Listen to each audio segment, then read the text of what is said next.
નમસ્કાર વિદ્યાર્થી મિત્રો, ધોરણ 11 ચેપ્ટર બીજું કંપની સેક્રેટરી. કંપની સેક્રેટરીની અંદર આપણે અભ્યાસ કરીએ છીએ એસપી વિભાગમાં ચેપ્ટર બીજું, જેનું નામ છે કંપની સેક્રેટરી.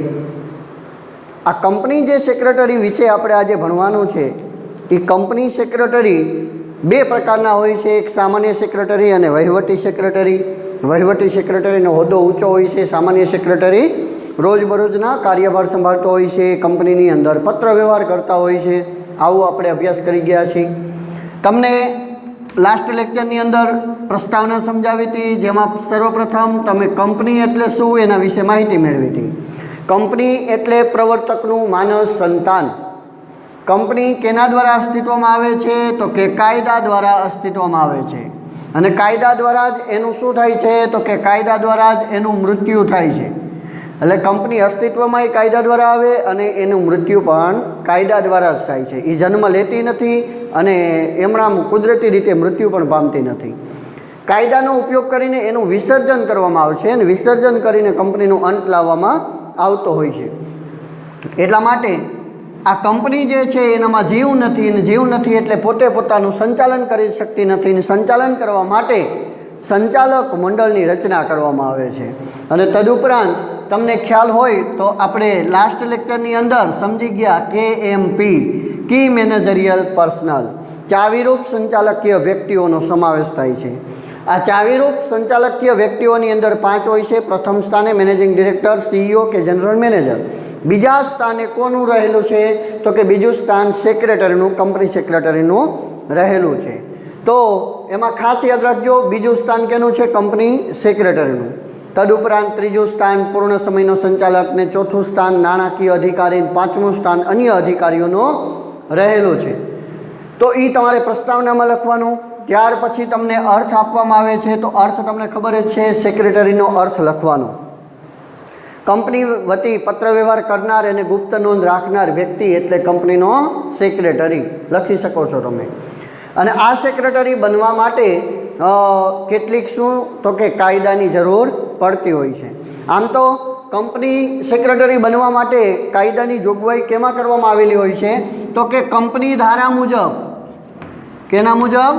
કંપની ધારા મુજબ સેક્રેટરીને શું લાયકાત હોય તો સેક્રેટરી બની શકે તે અંગેની જોગવાઈ કરવામાં આવેલી હોય છે.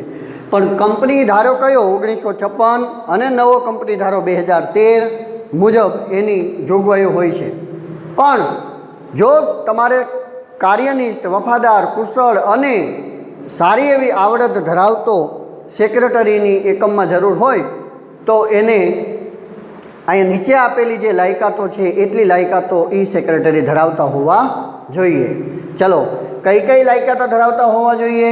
તો કુલ 10 પ્રકારની લાયકાતો રહેલી છે. એક પછી એક આપણે સમજીએ. પહેલી લાયકાત છે શૈક્ષણિક લાયકાત. કેવી લાયકાત? શૈક્ષણિક લાયકાત. વિકલ્પ કે ટૂંકા પ્રશ્નમાં પૂછાય છે કે સેક્રેટરી બનવા માટે કઈ શૈક્ષણિક લાયકાત જોઈ, તો તમને દરેક વિદ્યાર્થીને વિકલ્પ કે ટૂંકા પ્રશ્નો માટે આ જવાબ ખબર હોવી જોઈએ કે institute of company secretary of ઇન્ડિયાનું પ્રમાણપત્ર સેક્રેટરી બનવા માટે જરૂરી છે. કોઈપણ વ્યક્તિને કંપનીનો સારામાં સારો સેક્રેટરી બનવું હોય તો સર્વપ્રથમ institute of company secretary of ઇન્ડિયાનું પ્રમાણપત્ર પ્રાપ્ત કરવું પડે. એ શૈક્ષણિક લાયકાત છે અને આ પ્રમાણપત્ર હોય તો જ એ સેક્રેટરી બની શકે છે, નહીંતર બની શકાતો નથી. બીજું, શૈક્ષણિક લાયકાતની અંદર એમની પાસે શું હોવું જોઈએ? તો કે કાયદાની ડિગ્રી હોવી જોઈએ. કાયદાની શું હોવી જોઈએ? તો કે ડિગ્રી હોવી જોઈએ. આ કાયદાની ડિગ્રીઓ કેમાં કામ આવે છે? તો કે કાયદાની અંદર કોઈ કંપની ઉપર કોઈ એવી આફત આવી શકે અથવા તો કોઈની સામે લડત લડવાની થાય ત્યારે સેક્રેટરી પાસે કાયદાકીય જ્ઞાન હોવું જરૂરી છે. એટલે કાયદાની પણ ડિગ્રી પ્રાપ્ત કરેલી હોય તો યોગ્ય લાયકાત ધરાવતો અને સારી એવી પોસ્ટ ઉપર અથવા તો ઉચ્ચ પોસ્ટ ઉપર પણ સેક્રેટરી જઈ શકે છે. એટલા માટે આ પ્રમાણપત્ર હોવા જોઈએ. કાયદાની પણ ડિગ્રી હોવી જોઈએ અને institute of company secretary of ઇન્ડિયાનું પ્રમાણપત્ર હોવું જરૂરી છે. ચલો, આટલું યાદ રાખવાનું શૈક્ષણિક લાયકાતમાં. બીજો પોઈન્ટ છે હિસાબી વ્યવસ્થાનું જ્ઞાન હોવું જરૂરી છે. સેક્રેટરીએ કંપનીના તમામ પ્રકારના હિસાબોની ઓડિટ કરવાની હોય છે, તમામ પ્રકારના હિસાબો તપાસવાના હોય છે. હિસાબોની અંદર સેક્રેટરીએ વાર્ષિક હિસાબો કરવાના હોય છે, નફો થયો કે ખોટ થઈ તે જાણવાનું હોય છે. તો એટલા માટે ક્યાંથી આવક વધુ થાય, ક્યાંથી જાવક વધુ થાય છે તે અંગેનું પણ એને ભાન હોવું જોઈએ. તો એની માટે હિસાબી વ્યવસ્થાનું પૂરેપૂરું સેક્રેટરીમાં શું હોવું જોઈએ, તો કે જ્ઞાન હોવું જોઈએ. એટલે કે આખી હિસાબી વ્યવસ્થાનું જ્ઞાન હોવું જોઈએ. શા માટે, તો કે વાર્ષિક હિસાબો એને જ કરવાના હોય છે. રેડી? એટલા માટે હિસાબી વ્યવસ્થાનું જ્ઞાન પણ હોવું જોઈએ. ત્રીજો પોઈન્ટ છે કાર્યાલય સંચાલનનું જ્ઞાન. યાદ રાખજો, સેક્રેટરી KMPમાં કેટલામું સ્થાન ધરાવે છે, તો કે બીજું સ્થાન ધરાવે છે. હવે KMPમાં બીજું સ્થાન ધરાવતો હોય એનો મતલબ એમ થાય કે સેક્રેટરી એક સારો એવી પોસ્ટ ધરાવે છે. તો હવે એના હાથ નીચે ઘણા બધા કર્મચારીઓ કામ કરતા હશે અને એના હાથ નીચે એટલે કે કાર્યાલયનો વડા તરીકે પણ ઓળખવામાં આવે છે. જે કાર્યાલય હોય ને કંપનીની, એ કાર્યાલયનો વડા તરીકે પણ ઓળખવામાં આવે છે. સેક્રેટરી વડા તરીકેની ફરજ બજાવે છે. તો કાર્યાલય અંગેનું સંચાલન, કાર્યાલયની અંદર કર્મચારીને માર્ગદર્શન આપવું હોય, દેખરેખ રાખવી હોય, કર્મચારીઓ પાસેથી કામ કઢાવવું હોય, હિસાબો મંગાવવા હોય, તો તમામ અંગેનું કાર્યાલય સંચાલન અંગેનું શું હોવું જોઈએ, જ્ઞાન હોવું જોઈએ. કર્મચારીઓને ઘણા બધા શું હશે, તો કે પ્રશ્નો પણ હશે અને આવા પ્રશ્નો જાતે દૂર કરી શકે તેવો સેક્રેટરી હોવો જોઈએ. નહીં કે વારંવાર સંચાલક મંડળને પૂછવા જાય કે આનું શું કરવું. સેક્રેટરી પોતે જ એનું કાર્યાલય સંચાલનનું જ્ઞાન હોવાથી એ પોતે જ અમુક જે પ્રશ્નો હોય છે એનું સોલ્યુશન તે પોતે લાવી શકતા હોય એવું જ્ઞાન પણ હોવું જોઈએ. આગળ સભા સંચાલનનું જ્ઞાન. સભા સંચાલનનું જ્ઞાન. આમ તો કંપનીની અંદર અલગ અલગ સભાઓ ભરાતી હોય છે, પણ એમાંથી મુખ્ય સભાઓ જે ભરાતી હોય છે એ કઈ કઈ હોય છે, તો કે અસાધારણ સામાન્ય સભા હોય, વાર્ષિક સામાન્ય સભા હોય, ખાસ સભાઓ હોય. તો આ સભાઓની આ ચેપ્ટર આપણે આવશે જ આગળ, એમાં અભ્યાસ કરશું જ વિગતે. પણ સભાની અંદર ઘણી બધી કામગીરીઓ હોય છે. સભામાં કોને કોને હાજર રહેવાનું છે, સભા શા માટે છે, સભામાં હાજર રહેવાનું હોય બધાને નોટિસ મોકલવાની, સભા દરમિયાન સભા નોંધ રાખવાની, પ્રોક્સી તરીકે કોણ આવ્યું છે કે પ્રોક્સી તરીકે કોણ આવવાનું છે સભામાં એની ધ્યાન રાખવાની, સભાની નોટિસ, સભા સંચાલન કરવું, સભાની વ્યવસ્થા ગોઠવવી, સભાના મિનિટ્સ એટલે કે સભા નોંધ લખવી. હવે બીજી વાત, પ્રોક્સી તરીકે કોણ છે તે આ બધી બાબતોની કાળજી કોને રાખવાની, સેક્રેટરીએ રાખવાની. અને ત્યાર પછી સભા પૂરી થયા પછી પણ સભા નોંધની અંદર સભાપતિની સહી કરાવવાની. એ સભા નોંધ રજિસ્ટર ઓફિસે 30 દિવસની અંદર રજૂ કરવાની. તો આ સભા સંચાલન અંગેનું તમામ પ્રકારનું જ્ઞાન એનામાં હોવું જોઈએ. પ્રોક્સી એટલે શું, કોરમ એટલે શું, ગણસંખ્યા એટલે શું, કાર્યસૂચિ એટલે શું, એજન્ડા એટલે શું, આ અંગેનું એનામાં શું હોવું જોઈએ, સેક્રેટરીમાં જ્ઞાન હોવું જોઈએ. અને સભા અંગેની તમામ કામગીરી પણ એના હસ્તક થતી હોય છે, સેક્રેટરી દ્વારા કરવામાં આવતી હોય છે. એટલા માટે સભા સંચાલનનું જ્ઞાન હોવું જરૂરી છે. પાંચમો પોઈન્ટ, વિવિધ કાયદાઓનું જ્ઞાન. કેનું જ્ઞાન, વિવિધ કાયદાઓનું. કે સેક્રેટરી બની જાય પછી પણ અને સેક્રેટરી બનવા માટે પણ સેક્રેટરીને વિવિધ કાયદાઓનું જ્ઞાન હોવું જોઈએ. કેવા કેવા કાયદા, તો કે કરારનો કાયદો, સેબીનો કાયદો, કંપની ધારાનો કાયદો 1956, નવો કંપની ધારો 2013નો કાયદો, ગ્રાહક સુરક્ષા એક્ટ, ટ્રેડ અંગેનો કાયદો. તદુપરાંત તમને ખ્યાલ હોય તો તોલમાપ અને વજન અંગેનો કાયદો છે ને, વેટ અંગેનો કાયદો. તો આવા ઘણા બધા કાયદાઓ હોય છે. દરેક કાયદાઓનું સેક્રેટરીમાં શું હોવું જોઈએ, જ્ઞાન હોવું જોઈએ. એવી લાયકાત ધરાવતો હોવો જોઈએ અને કાયદાનું જ્ઞાન હોવું જોઈએ. ખાસ યાદ રાખજો, 1 માર્ક કે 2 માર્કમાં પૂછાય કે સેક્રેટરીને કયા કયા કાયદાનું જ્ઞાન હોવું જોઈએ, તો તમે આ બધા લખી શકો છો. ગ્રાહક સુરક્ષા ધારો લખી શકો, કરારનો કાયદો લખી શકો, વેટ અંગેનો કાયદો તમે લખી શકો. રેડી? સેબીનો કાયદો લખી શકો, સેબીની માર્ગદર્શિકાનું પાલન કરવું પડે, કંપની ધારાનો કાયદો જે છે એનું પાલન કરવું પડે, એના વિશે માહિતગાર હોવો જોઈએ. તો આમ વિવિધ કાયદાઓનું જ્ઞાન હોવું જોઈએ.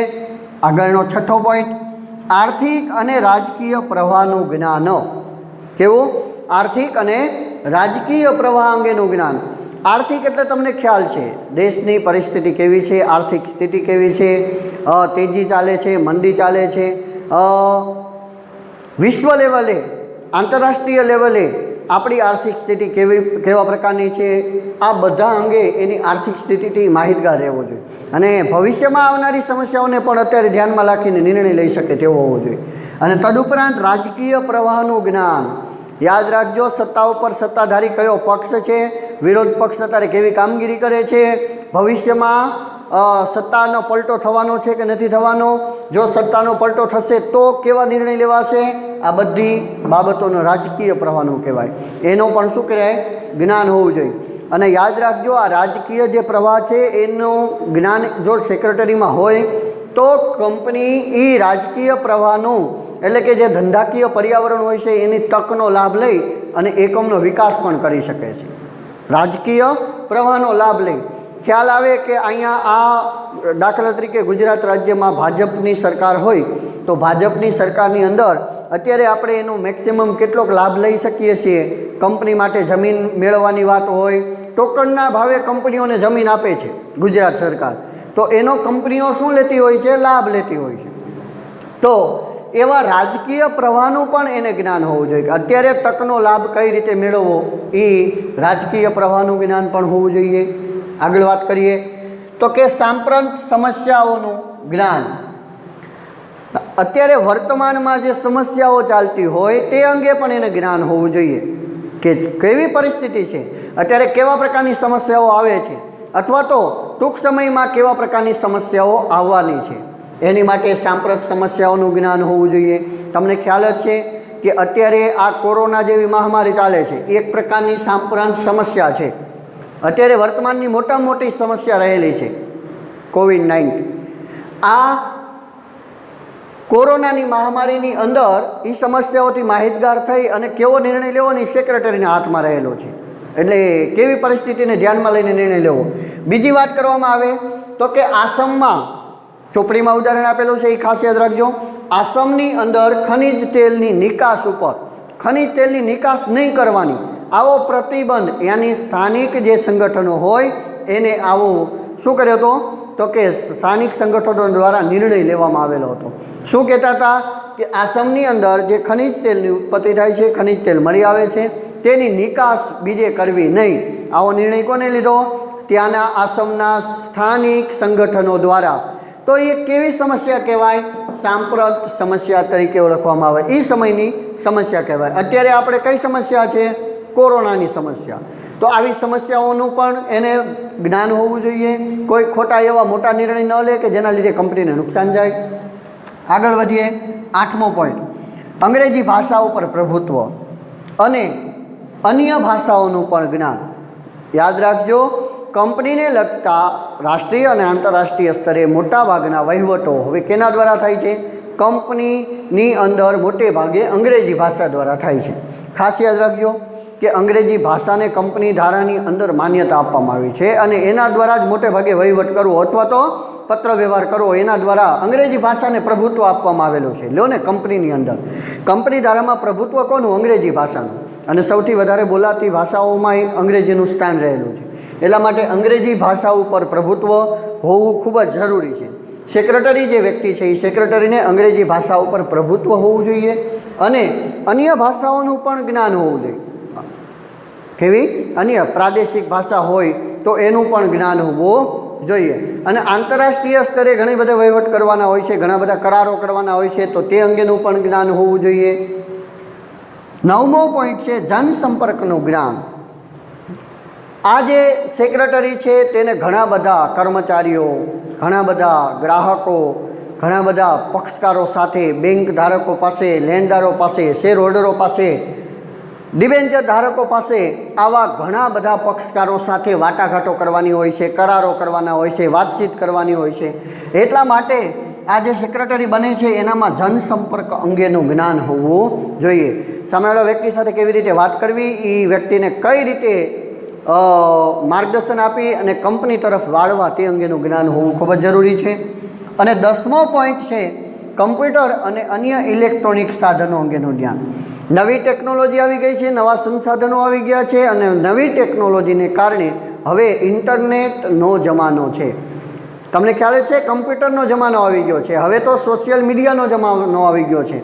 હવે તમે આવા કમ્પ્યુટર અને અન્ય ઇલેક્ટ્રોનિક સાધનોનો ઉપયોગ કરીને તમે ધારો એટલું માર્કેટિંગ કરીને, તમે ધારો એટલું માર્ગદર્શન આપીને તમે ઈચ્છો એટલો કંપનીઓનો વિકાસ કરી શકો છો.